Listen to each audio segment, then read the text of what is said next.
promotion, agriculture, pisciculture, élevage en action. Accompagnement pour votre réussite, agribusiness, notre mission, on s'y invite. Fantastique Info TV, interface de la diaspora. Pour un Congo bio, cultivons sans déboire. Agriculture, priorité des priorités, tout devient réalité.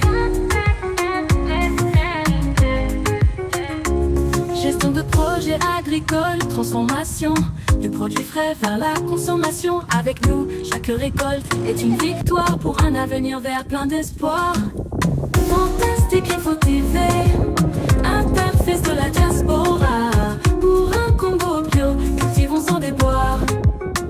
Agriculture, priorité des priorités, tout devient réalité. Il est temps que les Congolais mangent bio. En Santo Salabilonga, c'est le mot. De la terre à la table, un parcours réussi. Avec Fantastique Info TV, le futur est ici. Le vrai changement de la RDC passera par l'agribusiness. N'oubliez pas de vous abonner, vous gratuitement. Fantastique Info TV, interface de la diaspora. Pour un Congo bio, cultivons sans déboire. Agriculture, priorité des priorités, tout devient réalité.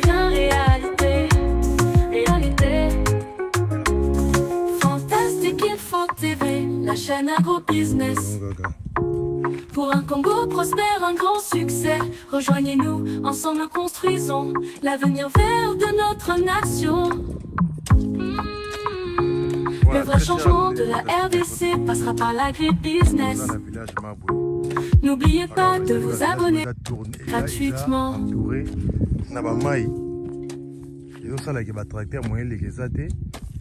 Vu que dans la grande saison, où il y a déjà bandi, dans la campagne à Monene, et c'est une chose à labor. Donc c'est pour cela de côté ici, ma maman n'a pas papa la carte il y a concession pour nous ça déjà labor awa na carte ya mabwe et na carte ya ferme ya maman Zoé.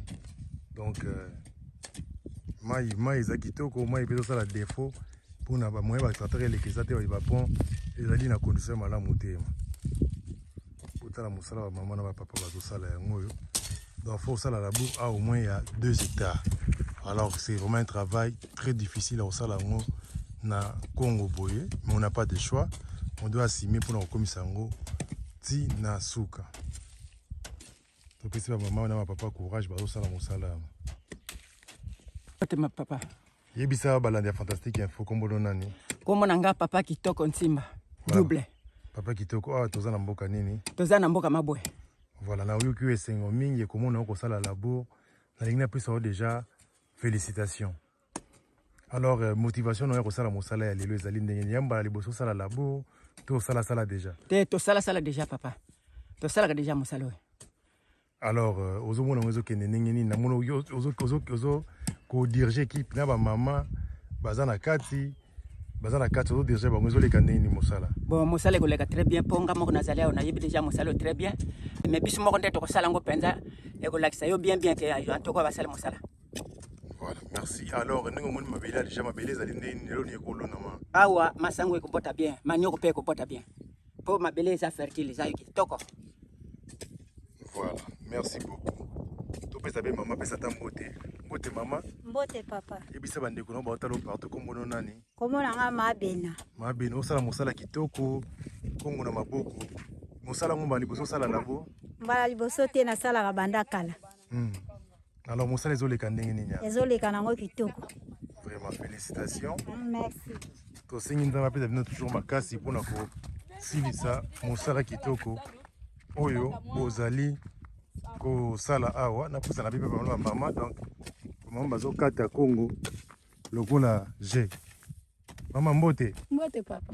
Ibisa bande ko ba otala okombo na nani? Kombo nanga mama Patience. Tomoni ozo sala laboro abeta un peu lisolo musala ezoleka ndenge. Donc musala ezoleka kitoko mais bosunga biso po tozala makasi na musala tina suka to sila na pe bien. Yo sala combien de tâches? Ngana ko sala 10 tâches. Dites-le, je le vois, 10 parcelles fois 10. tokosala ngo papa Oyana papa lobi. nga moko nakobanda koya papa aza na mwa mosala na ye mpe asalaka. Voilà, merci beaucoup. Tous avez maman. Mbote maman. Mbote papa. Yebisa bandeko no baotalo partout comme on a ni. Gina mo Colette.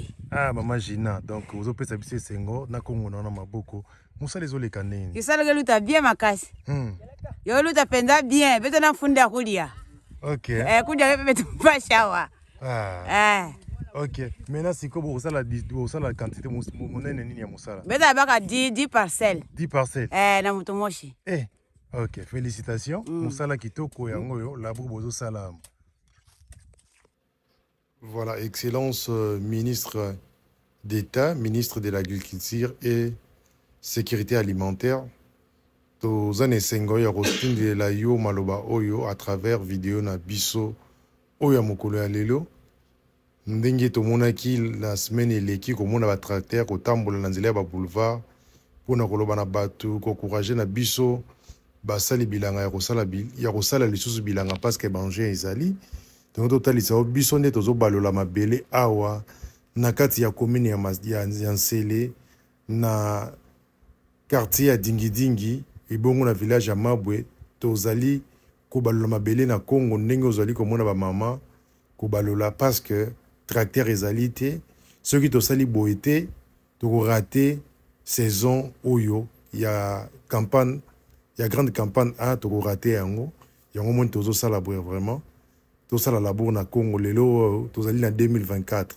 Ezali pasi mais quand c'est réalité yango tozo sala bongo ma. Soko tali peka na biso koto yo e kozala malamu. Merci. TV, magazine au business. N'oubliez pas de vous abonner gratuitement.